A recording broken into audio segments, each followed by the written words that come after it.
Hi everyone, and happy Earth Day. My name is Aileen Craig, and I am an MS candidate in the Environmental Science and Policy program.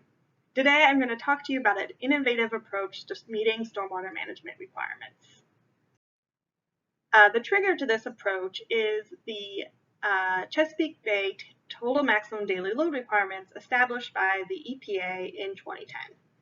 These requirements limit the amount of pollutants, such as phosphorus and nitrogen, that can enter the bay.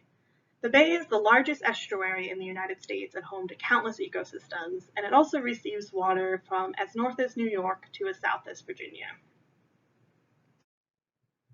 Each jurisdiction was left to figure out how to meet these requirements on their own. In 2013, Washington, D.C. established a stormwater rule, and initially it was a regulation-based rule where any new development had to construct stormwater management practices on their property to meet these regulations. One example you can see here of a stormwater management facility is a bioretention. The idea behind these and other similar type facilities, it'll capture the water, store it so it infiltrates slowly and has time to go through different soil and gravel layers and interact with plants so that pollutants can be uptaken and cleared out, and the water can then come out of the facility clean. One downside to a regulation-based approach is it limits where stormwater can be built throughout the city.